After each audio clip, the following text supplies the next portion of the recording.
వయస్సుతో వసంతమాడి వరించెలే సరాలను మిలా మిలా హిమాలే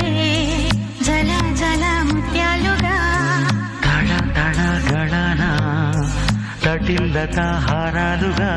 చేతులు తాకిన కొండలకే చలనము వచ్చెనులే ముందుకు సాగిన ముచ్చటలో మూవను పలికెనులే ఒక స్వర్గం తల వంచి ఇలా చేరే క్షణాలలో అందాలలో అహో మహోదయం భూలోకమే